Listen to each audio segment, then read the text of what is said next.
దేవునికి స్తోత్రం. మరొకసారి ఈ రీతిగా ఆయన నామంలో మనం కూడి రావడానికి ప్రభు ఇచ్చిన అవకాశమును బట్టి ఆయనకే స్తుతులు చెల్లిస్తూ ఉన్నాను. ఈరోజు మన కార్యక్రమంలోని ప్రత్యేకత, ఒక గొప్ప దైవజనుడు అనేక సంవత్సరములుగా అనేక విధములుగా అనేక పరిచర్యల్లో వాడబడుచున్నటువంటి రెవరెండ్ డాక్టర్ ఆచార్య ఆర్ఆర్కే మూర్తి గారిని మన కార్యక్రమానికి ఆహ్వానించి ఉన్నాం. దైవజనుడు ఆర్ఆర్కే మూర్తి గారికి మా హృదయపూర్వక వందనాలు. మిమ్మల్ని మా మధ్యకు ఆహ్వానిస్తున్నామయ్యా. యవనస్తులు మన దేశానికి ఆశీర్వాదకరంగా ఉండాలని మీరు ఆశిస్తున్నానని చెప్పారు కాబట్టి ఈనాటి యవనస్తులకి, ప్రత్యేకంగా యవనస్తులకి ప్రభు కొరకు వాడబడాలనే ఆశ వారు కలిగి ఉన్నట్లు, వారు దాని కొరకు ఎక్కువ పోవడానికి సిద్ధపడినట్లు మీరు కొన్ని సలహాలు ఇస్తే. యెహెజ్కేలు దర్శనం, పరిశుద్ధాత్మ ప్రవాహం, అందులో నడుస్తున్నాడు. మొట్టమొదట చీలమండల లోతు వచ్చింది, ప్రవర్తన. మోకాళ్ళ లోతు వచ్చింది, ప్రార్థన. నడుము లోతు వచ్చింది, ఆత్మల సంపాదన. ఆ తరువాత పూర్తిగా అందులో మునిగిపోయాడు. యవనస్తులు కూడా అలాగా సేవా జీవితంలో ఎదగాలి. వాళ్ళ యొక్క ప్రవర్తన, వారి ప్రార్థన, ఆత్మల సంపాదన. ఇంకొక పని ఉండదు. అభిషేకించబడిన తరువాత you have an obsession, you have one passion, only one passion, that is Jesus. నీవు న్యూస్ పేపర్ చదివినా సరే ఇది నా మెసేజ్లో ఏమన్నా పనికొస్తుందా అని వెతకాలి. నీకు ఏది కనపడినా అందులో నీ మెసేజ్కి పనికొచ్చేవి దొరుకుతాయి. ఏది చదివినా, ఏది చూచినా, ఎక్కడికి వెళ్ళినా ఇందులో నాకు ఏం మెసేజ్ దొరుకుతుందని చూడాలి. అది ఒక అబ్సెషన్ అన్నమాట దైవ సేవకుడికి. యవ్వనస్తులు అలాగా ఈ రోజున గొప్ప గొప్ప కోర్సులు చదువుతున్నారు, చచ్చి చెడి బోల్డంత డబ్బు ఖర్చు పెట్టి. దైవ సేవకుడు అయినవాడు తన జీవితం అంతా ఖర్చు చేయాలి, డబ్బు కాదు. You have to spend your whole life for the ministry, to improve the ministry, to make it more effective, fruitful అని దేవుని ఉద్దేశ్యం. అంతేగాని ఎక్కడో సెమినరీలో చదివి వచ్చానంటే, ఒక ఆయన సెమినరీ అనబోయి షేమినరీ అన్నాడు. నేను నగర కర్నూలులో ఉన్నప్పుడు ఒక ఆయన పాపం ఇంగ్లీష్ రాదు, ఇంగ్లీష్లో మాట్లాడాలని ఆశ, తెలుగు ఆయన. అందుకని సెమినరీ అనబోయి సెమిటరీ అన్నాడు. అందుకనే చెప్తున్నా, అందులో ఇందులో కాదు. జీసస్ జీసస్ జీసస్, ఆయనతో నిండిపోయా నేను. యేసు ప్రభువు అంటే క్యాపిటల్ సి, కన్వర్షన్. కన్వర్షన్ అంటే మతాంతీకరణ అని అర్థం ఎక్కడా లేదు. నిన్ను మార్చేవాడు నీలోకి వచ్చి నిన్ను మారుస్తూనే ఉంటాడు జీవితం అంతా. అది కన్వర్షన్. నీ మాటలు కన్వర్ట్ అయిపోతాయి, నీ చేతలు కన్వర్ట్ అవుతాయి, నీ ఆర్థిక స్థితి కన్వర్ట్ అవుతుంది, నీ ప్రవర్తన కన్వర్ట్ అవుతుంది. It is a conversion that converts you every moment of your life. My dear son, you are going to be ordained means Jesus becomes your passion. Oh my Jesus, I want to take you to new regions. మంచి సమరయుడి ఉపమానం మీకు తెలుసు కదా, cross cultural evangelism. ఈ రోజున గాడిద కాదు, car మీద వెళ్తుంటావు, రోడ్డు పక్కన ఎవడో పడి ఉన్నాడు, టక్కున ఆపేసాయి కారు, వాడి దగ్గరికి పద. వాడు ఎవడు? వాడికి నీకు సంబంధం లేదు. వాడు నీ కులం కాదు, వాడు నీ జాతి కాదు, నీ గోత్రము కాదు, కానీ వాడు మనిషి. వాడికి సహాయం చెయ్యి, వాడిని కారులో ఎక్కించుకో, వాడిని హాస్పిటల్కి తీసుకెళ్ళు, వాడికి పరిచర్య చెయ్యి, వాడి బిల్లు నీవు కట్టు. గుడ్ సమరిటన్ అని యేసు ప్రభు అన్నాడంటే యూదులకు ఎంత బాధో. సమరిటన్ గుడ్ ఎలా అవుతాడు? యేసు ప్రభు ఆ ఉపమానం చెబుతూ ఒక యూదుడు అనగానే మనోడరా కథానాయకుడు అని చప్పట్లు కొట్టారు. కానీ వెంటనే ప్రభు కథానాయకుడిని మార్చేశాడు, సమరయుడు అన్నాడు. అనగా సమరయుడా? ఎబ్బే, సమరయుడు అంటే దయ్యం పట్టినోడు, శంకర జాతోడు కాదు, వాడు కథానాయకుడు. ఎందుకనంటే చావబోయే వాడిని బతికించినప్పుడు వాడి దగ్గరికి పోయి, బాబు నీ పొరుగువాడు ఎవర్రా అంటే, నన్ను బతికించినోడే పొరుగువాడు, అతడు గనక వచ్చి నన్ను పరామర్శించకపోతే నేను చచ్చేవాడిని. Cross cultural evangelism. మన దేశంలో ఎన్నో కులాలు ఉన్నాయి, ఎన్నో మతాలు ఉన్నాయి. మేక్ ఇన్రోడ్స్, అందులోకి వెళ్ళిపో, ప్రజల మధ్యకు వెళ్ళిపో. అంతేగాని ఒక చిన్న శిబిరం కట్టుకొని ఒక చోట కూర్చొని వచ్చినోడు వస్తాడు రానోడు రాడు అని భజన చేస్తూ కూర్చోవద్దు. నీవు వెళ్ళు అన్నాడు ప్రభు. అవునా? మీరు వెళుతూ ఉంటే వెళుతూ ఉండగా స్వస్థపడతారన్నాడు. ఇక్కడ కూర్చుంటే కాదు. గో అంటే go to the ends of the earth. మన సంఘం ఉన్నది ఇక్కడ. సంఘములో ఉన్న ప్రతి ఒక్కరు కూడా రక్షణ లేని అనేకమైన పీపుల్స్ గ్రూప్స్ ఉన్నాయి. వాటిని గురించి ఆలోచించి, వాటిని గురించి శ్రద్ధ తీసుకొని వాటిని ప్రభు దగ్గరికి తేవడానికి మీ కాపరితో సహకరించి అందరూ ఫోర్స్ ఆఫ్ ఇవాంజలిజం కావాలి. A pastor is the key to evangelism. The church is the force of evangelism. సంఘం అంతా మొబైల్ కావాలి, మొబిలైజ్ చేయాల. అది ఈ రోజున యువకులకు ఛాలెంజ్. ఒక తరం గడిచిపోయింది, ఆ తరం కాదు ఇప్పుడు. తరాల మధ్య అంతరం ఉందంటుంటారు. ఆ గ్యాప్ను మనం నింపాలి. బైబిల్ అంటుంది బద్దలైన సందులో నిలవబడండి. అందుకనే నా ప్రియ సోదరి సోదరులారా, మీ సంఘ నాయకులతో ఏకీభవించండి, మీ సంఘ కాపరులతో ఏకీభవించండి. అంతేగాని మేం చెప్పినట్టు నీవు చెయ్యి అని అనొద్దు, ఆయన చెప్పినట్టు మీరు చేయొద్దు. అందరూ కూడా యేసు చెప్పినట్టు చేయండి.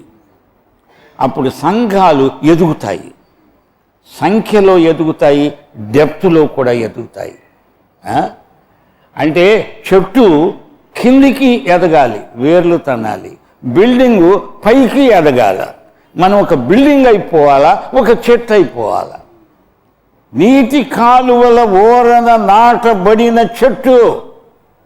నా ప్రియ క్రైస్తవుడా, క్రైస్తవురాలా, నీవు నీటి కాలువలు ఎన్నున్నాయి? ఇందులో 66 నీటి కాలువలు ఉన్నాయి. నీవు ప్రతి సీజన్లో కూడా ఫలించి తీరాల్సిందే అని ప్రభు అంటున్నాడు. కనుక ఈ రోజున సేవ కొరకై ప్రతిష్ఠించబడే యవనస్తులకు ఇదే నా సలహా. నీ అబ్సెషన్, నీ passion, Jesus and Jesus alone. God bless. ఈ రోజుల్లో చాలామంది దైవజనులు ప్రార్థిస్తున్నప్పుడు మనుషులు కింద పడిపోతున్నారు. దానికి బైబిల్లో ఆధారం ఉందా అన్న విషయాన్ని కొంచెం తెలియజేస్తారా? ఈ ప్రశ్న ఇప్పటికీ దాదాపు 50 మంది అడిగారు నన్ను. దీనికి ఒక్కటే సింపుల్ ఆన్సర్ ఉంది. ఒకసారి పౌలు గారు మాట్లాడుతూ ఉంటే ఆ కిటికీలో కూర్చొని ఉన్నాడు ఐతుకు అని ఒకడు. వాడు కింద పడిపోయి చచ్చిపోయాడు. అప్పుడు పౌలు వెళ్ళి అతన్ని లేపాడు. అంటే అతడు పడిపోతే పౌలు లేపాడు, కానీ పడగొట్టి లేపలేదు కదా. ఎవడన్నా పడిపోతే వాడిని లేవనెత్తండి, అంతేగాని వాడిని పడగొట్టి మళ్ళా లేపటం, ఈ డబుల్ వర్క్ ఎందుకు పెట్టుకుంటారు మీరు అని నా సలహా. దేవుడు మిమ్మల్ని దీవించునుగాక. దీనికి కొంతమంది చెప్తున్నారండి, ఆ యేసు ప్రభుని పట్టుకోవడానికి గెత్సేమని తోటలోకి వచ్చినప్పుడు ఆ సైనికులు ఆయన చూడంగానే వెనక్కి పడిపోయారు కదా, అలాగే మీరు కూడా దేవుని శక్తితో నింపబడిన మూలాన పడిపోతున్నారు అంటున్నారు. ఇదొక విచిత్రమైన రిఫరెన్స్. దానికి అర్థం ఏంటంటే యేసు ప్రభు వాళ్ళు వచ్చినప్పుడు వెతుకుతున్నారు. మీరు ఎవరిని వెతుకుతున్నారంటే నజరేయుడిని యేసునని, కానీ నేనే అన్నాడు. నేనే అనే సర్వనామము అది దేవునిది. నేనే అనగానే, అయాం అనగానే అలాగా అదిరిపడి సైనికులందరూ కింద పడిపోయారు. ఎందుకంటే ఆ నామములో ఉన్న శక్తి అది. వాళ్ళు అవిశ్వాసులే, పడ్డవాళ్ళు విశ్వాసులు కాదండి. పైగా సైనికులు పరిశుద్ధాత్మ శక్తి పొంది పడిపోతున్నారు అంటున్నారు. అక్కడ దురాత్మలు ఉంటే దైవజనుడు ప్రార్థన చేస్తే పడిపోవటం మనం చరిత్రలో చూస్తున్నాం. పౌలు గారు ప్రార్థన చేసినప్పుడు దురాత్మ పట్టిన వాడు కింద పడిపోవటం, వాళ్ళని లేవటం సర్వసాధారణం. దురాత్మ పట్టిన వాడు కింద పడతాడు, కానీ మామూలు విశ్వాసి ఎందుకు కింద పడతాడు? ఇప్పుడు ఏంటంటే అతన్ని కింద పడగొట్టి లేపడము అనే ఉద్యమం కొంతకాలం కిందట ఆరంభమైంది. అది ఏంటంటే పడగొడితే నాలో దేవుని శక్తి ఉన్నది అని. పడగొట్టడంలో లేదు దేవుని శక్తి, పడిపోయిన వాడిని లేపడంలో ఉన్నది దేవుని శక్తి. ఒకవేళ నీవు పడిపోతే నేను వచ్చి లే అని లేపుతా. పేతురత్త జ్వరంతో పడి ఉన్నది, అవునా? అంతేగాని యేసు ప్రభు వచ్చి ఓ పేతురత్త నీవు పడిపోమ్ము అని పడిపోయిన తర్వాత లెమ్ము అని అనలా. అంచేత ఆమె అప్పటికే పడిపోయింది. పడిపోతే ఆయన చేయిచ్చి లే అని అన్నాడు, అంటే లేచింది. బైబిల్ అంతటా కూడా యేసు ప్రభు పడిపోయిన వారిని లేపడానికి వచ్చినట్టే చెప్పబడింది. చచ్చిన వాళ్ళను బ్రతికించడానికి వచ్చాడు.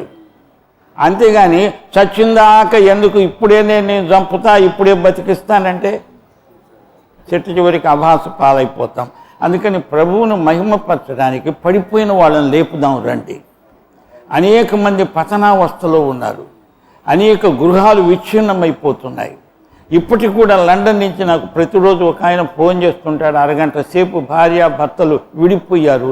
ఆయన ఏడుస్తున్నాడు, అయ్యో నా భార్య పిల్లలు కావాలో అని ఏడుస్తున్నాడు. కుటుంబాలు పాడైపోతున్నాయి. పురుషులు స్త్రీలు పడిపోతున్నారు.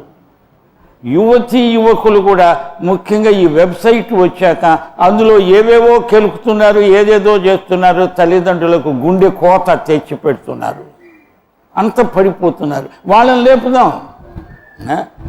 మళ్ళీ ఈ డబుల్ ప్రాసెస్ ఎందుకు అని ప్రేమతో నేను హెచ్చరిస్తున్నాను. దేవుడు మిమ్మను దీవించునుగాక. చివరిగా అండి, మీరు చాలా సంవత్సరాల నుంచి పరిచర్యలో ఉన్నారు. రకరకాల పరిచర్యలు అనుకోవడం, ఉద్యోగ కూటాల్లో మాట్లాడారు, చిన్న చిన్న సంఘాల్లో మాట్లాడారు, రేడియోలో మాట్లాడారు, టీవీలో మాట్లాడారు, అనేక దేశాల్లో వెళ్ళి మాట్లాడారు. మరి అనేక తరాల నుంచి మీరు సేవ చేస్తున్నారు. ముందున్న తరాల్లో పరిచర్య చేయటంకు ఇప్పుడున్న సేవ చేయడానికి చాలా తేడా ఉంది. అంటే ఈజీ మెథడ్స్ ఇప్పుడున్న మీడియా ఉంది, ఇప్పుడు టీవీ ఉంది. ఇంతకుముందు ఒక మీటింగ్ వెళ్ళాలంటే మనం ఒక ఊరు బస్సులో వెళ్ళి లారీలో వెళ్ళి ఆ ఊర్లోకి వెళ్ళి మీటింగ్ పెట్టాలి. ఇప్పుడు టీవీ ద్వారా వారి ఇళ్లలోనికి మనం వెళ్ళిపోతున్నాం. సో ఇలాంటి రకరకాల అనుభవాలు మీరు పొందారు. కాబట్టి ఈ మినిస్ట్రీలో ఏది సులభం అంటారు, లేక ఏది ఎక్కువ ఎఫెక్టివ్గా ఎక్కువ ప్రతిఫలం ఇస్తుంది అంటారు, లేక అన్ని దేనికి తగినట్టుగా అది ప్రతిఫలం ఉందంటారా? సువార్త ప్రకటనకు ఉన్న ఎలక్ట్రానిక్ గ్యాడ్జెట్స్ అన్నీ వాడవచ్చు. నేను చెప్తున్న ప్రకటన అనేది అసలు సగం కథ అంతే. మిగతా సగం ఏమిటంటే సువార్త ప్రకటించటమే కాదు, వ్యక్తిగతంగా మన అనుభవాలు ఇతరులతో పంచుకోవాలి. You have experience but you must express it. లేకపోతే నీ ఎక్స్పీరియన్స్ ఉట్టి ప్రకటనే అయిపోతుంది. ఎంతమందికి ప్రకటించానంటే వాళ్ళు వినేది వింటారు. చివరికి గాంధీ మహాత్ముడు కూడా సబర్మతి ఆశ్రమంలో యేసు ప్రభు చేసిన ప్రసంగాన్ని ఎంత జాగ్రత్తగానో వినేవాడు. స్టాన్లీ జోన్స్ ఒకసారి ఆయనకు ఉత్తరం రాస్తూ, గాంధీజీ నీవు యేసు చేసిన ప్రసంగాన్ని పట్టుకున్నావు కానీ ప్రసంగం చేసిన యేసును ఎక్కడ పెట్టావయ్యా అని అడిగాడు. ఈ రోజున మన దేశంలో సువార్త ప్రకటన ప్రాబ్లం కాదు, ఎలక్ట్రానిక్ మీడియా వచ్చేసింది, ప్రకటిస్తున్నాము. ఎక్కడ దెబ్బ తింటున్నామంటే మన ఎక్స్పీరియన్స్ను ఎక్స్ప్రెస్ చేయలేకపోతున్నాము పర్సనల్గా.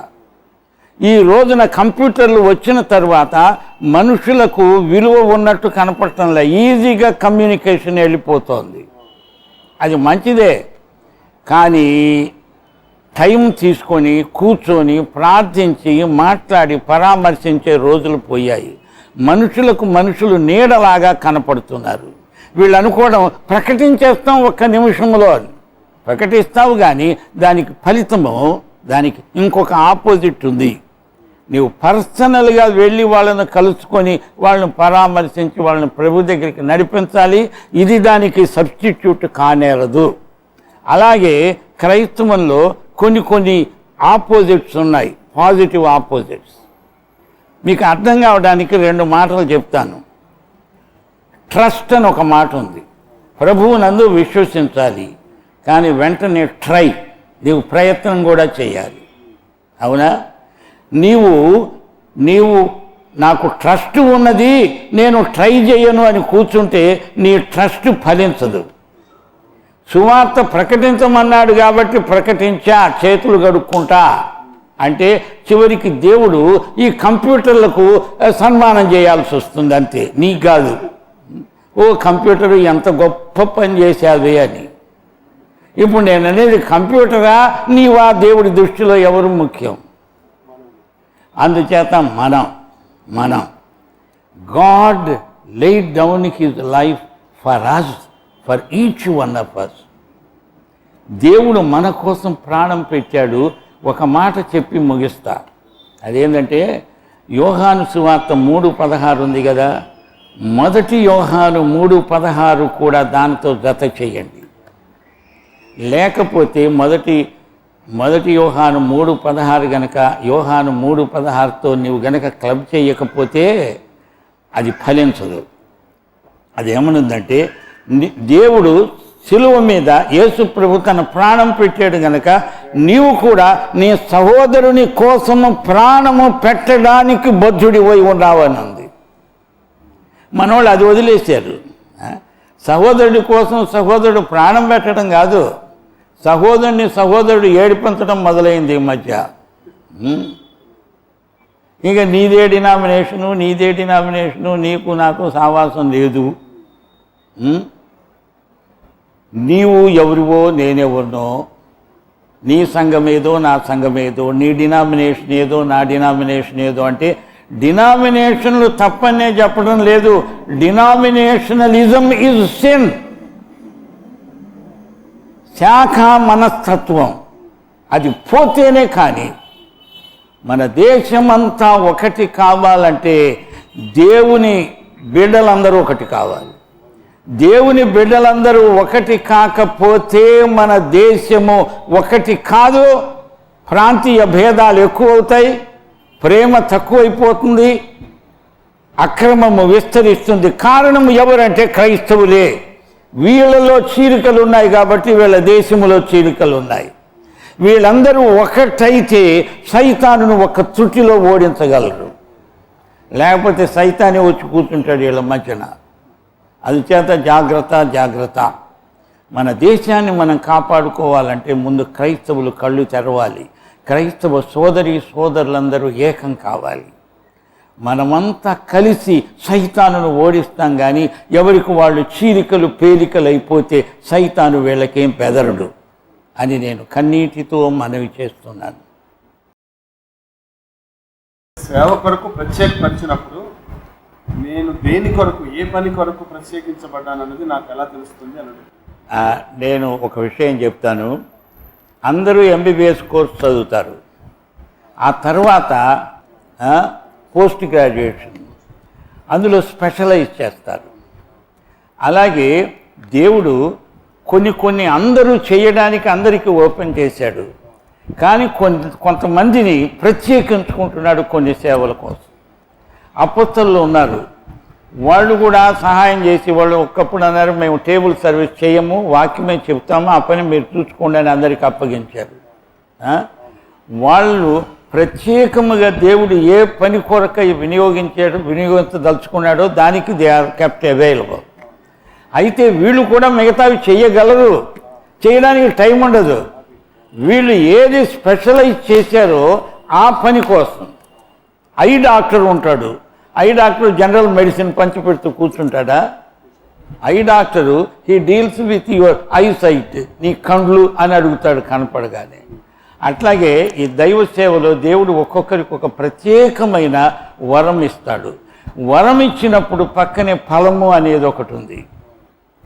ఫలము లేని వరము చివరికి క్షవరం అయిపోతుంది, జాగ్రత్త. ఫలము అంటే క్యారెక్టర్, వరము అంటే power. Our evangelism is power evangelism. చూచారా? ఒక చిన్న పిల్లగాడికి కారు ఇస్తావు స్టీరింగ్, వాడు అక్కడే యాక్సిడెంట్ చేస్తాడు. అట్లాగే ఫలము లేని క్రైస్తవుడికి వరాలు ఉన్నాయనుకో, వాడికే యాక్సిడెంట్లు అవుతాయి, జాగ్రత్త. ఫలము ఉండాలి, వరము ఉండాలి. ఫలము పరిపక్వతను, క్యారెక్టర్ను సూచిస్తుంది, వరము పవర్ను సూచిస్తుంది. Our evangelism is power evangelism. దేవుడు నిన్ను ఏ ఏరియాలో ప్రత్యేకించాడో అందులో నీవు అభివృద్ధిని సాధించడానికి ఇంకా దైవ సేవకులతో ఇంటరాక్షన్ పెట్టుకో, ఇంకా వాక్యాన్ని లోతుగా అధ్యయనం చెయ్యి, ఇంకా ప్రజలకు అర్థమయ్యేట్టు ప్రజాబాహుల్యం మధ్యలోకి వెళ్ళిపో. చదువు రాని ప్రజలకు కూడా సులభంగా అర్థమయ్యేటట్లు you simplify yourself first. Don't make yourself a big big big boss. నీవు బాసువు కావడానికి కాదు, దాసువు కావడానికి దేవుడు నిన్ను ఏర్పరచుకున్నాడు. పేరు మటుకు దాసు అని ఉంటుంది, వాళ్ళు పెద్ద బాసులు అయిపోతున్నారు ఈ రోజుల్లో. అందుకని మనం ప్రజల పాదాలు కడగడానికి ఉన్నాము, సేవ చేయడానికి ఉన్నాం కానీ చేయించుకోవడానికి కాదు. అందుచేత ఈ సేవలో నీ ప్రత్యేకత ఏదో అందులో ఇంకా ప్రత్యేకత సాధించడానికి పరిశుద్ధాత్మ నీకు సహాయం చేయడానికి సిద్ధంగా ఉన్నాడు.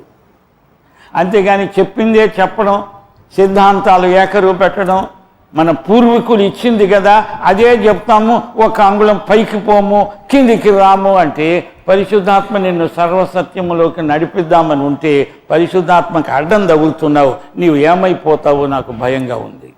Keep yourself open for the leading of the holy spirit. ఇంకా ఇంకా ఇంకా నేను అమెరికాలో ఒక డాక్టర్ని అడిగాను, నువ్వు ఇంకా స్టడీ చేస్తున్నావేంటి, 50 సంవత్సరాల డాక్టరు అంటే, అయ్యో బాబో ఈ రోజున మెడికల్ సైన్స్ ఎంతో డెవలప్ అయింది, I have to keep my self abreast with advanced medicine అంటున్నాడు. అలాగే క్రైస్తవులు కూడా, యవనస్తులు, they have to study study study, improve their talent in such a way that you will be a blessing to many people. ఇది ఒక challenge అన్నమాట. ఇంకో పని నీవు చేయలేవు. నేను సేవలోకి వచ్చినప్పుడు ఇదే నేను నేర్చుకున్నా. దేవుడు అన్నాడు, నీ పని మీద నేను ఉంటాను, నా పని మీద నీవు వెళ్ళమన్నాడు. ఇట్స్ ఎ గుడ్ ఎక్స్చేంజ్ కదా.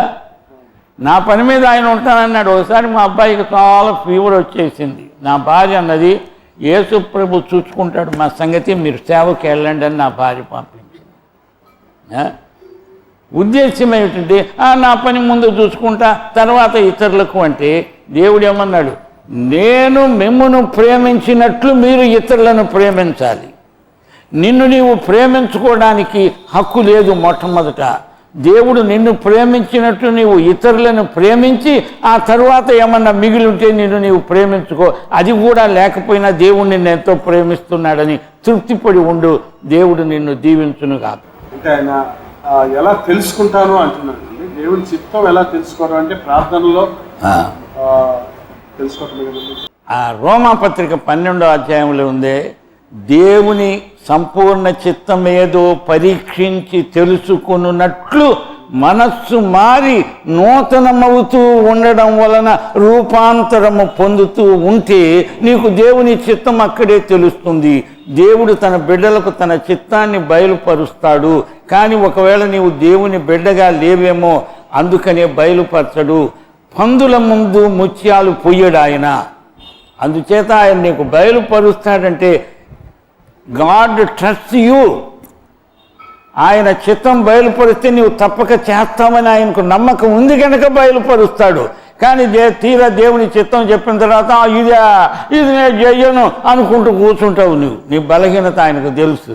అలా కాదు, దేవుని చిత్తమేదో పరీక్షించి తెలుసుకున్నట్లు మీరు మనస్సు మారి నూతనం అవుతూ ఉండాలి. మనస్సు మారడం అంటే అర్థము ప్రతి నిమిషము మారాలి మన మనస్సు. నేనటి మనస్సు ఈ రోజు ఉండకూడదు. ఎందుకంటే యేసు ప్రభు యొక్క మనస్సును మనము రోజు రోజు నేర్చుకుంటున్నాం కాబట్టి. అందుచేత ఆయన మనస్సును మనము కలిగి ఉండడమే repentance. Repentance is our life style. ప్రతి నిమిషం కూడా నడుస్తున్నప్పుడు ఎక్కడో తప్పటడుగు వేస్తాము. ఐఎమ్ సారీ అని చెప్పాలి, మళ్ళా ఆయన అడుగులో అడుగు వేయాలి. కనుక రిపెంటెన్స్ అనేది ఎప్పుడో సంవత్సరానికి ఒకసారో ఎప్పుడో ఏడుపు వచ్చినప్పుడు ఓ ప్రభు అని అరగంట ఏడ్చి మళ్ళా ఎప్పటికాలి ఇట్టి అన్నట్టు బతికితే అది బుద్ధి లేని క్రైస్తవం అంటారు. అని చెప్తేనే బులే క్రైస్తవం అని. ఇట్లాంటి వాళ్లకు క్రైస్తవ పిచ్చాసుపత్రి ఒకటి కట్టించాలా?